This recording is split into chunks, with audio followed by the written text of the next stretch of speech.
তো কতদিন ধরেই চলছে লড়াই। অত্যাচার, দুর্নীতি, অনাচারের বিরুদ্ধে প্রতিবাদ করার জন্য অভয়া মঞ্চ পথে থাকার অঙ্গীকার গ্রহণ করে। জন্মের আগে মৃত্যু দিয়েছে জন্মের পর ভাই, সকালে বিকালে শরীর আগিয়ে লুকিয়ে বাঁচার কারণে দেখি কত দূরে বলা যায় আমাদের শুধু ধাঁধা ভাঙা রাতে এগিয়ে চলার যায়। চিৎকার করবে দেখি কত দূরে বলা যায়।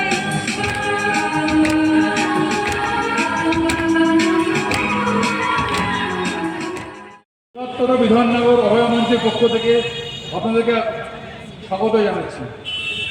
আপনাদের মনে হতে পারে যে অভয়া মঞ্চ অভয়ার সুবিচারের জন্য যে মঞ্চটা গড়ে তুলেছিল 28শে অক্টোবর অনেকগুলো সংগঠন মিলে এবং বৃহত্তর বিধাননগরের 20টি সংগঠন মিলে যে বৃহত্তর বিধাননগর অভয়া মঞ্চ গড়ে তুলেছে, সেই রাজ্যে ওষুধ ভেজালের পার্সেন্টেজের সংখ্যা সবচেয়ে বেশি। ওষুধের চক্র থেকে মুক্তি সংগ্রামে আমাদের সমস্ত মানুষ এক হও।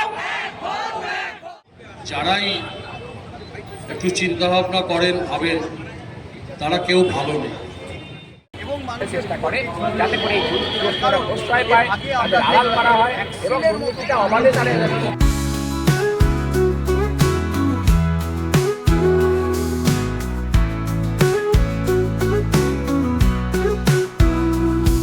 রাতের অন্ধকার তবু জ্বলছে আলো, আমরা একসাথে শত্রুরা কালো।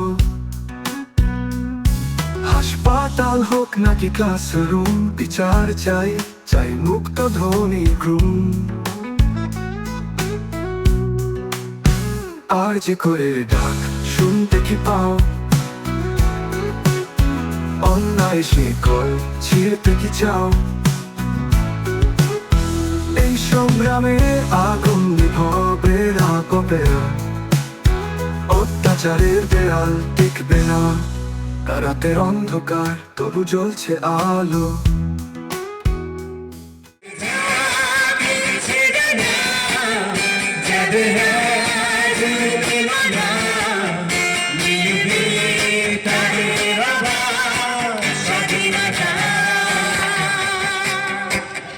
আমি এত কিছু খুঁজে নাহি পাই রে।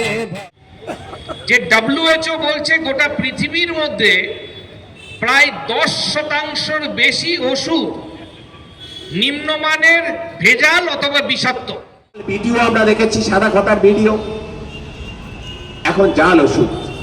এখন বুঝতে হবে সরকারের মাথায় তো মগললালরা আছে, যারা ওষুধ কোম্পানির থেকে পর্যন্ত ইলেকট্রাল বন্ডের নামে হাজার হাজার কোটি টাকা ঘুষ খায়।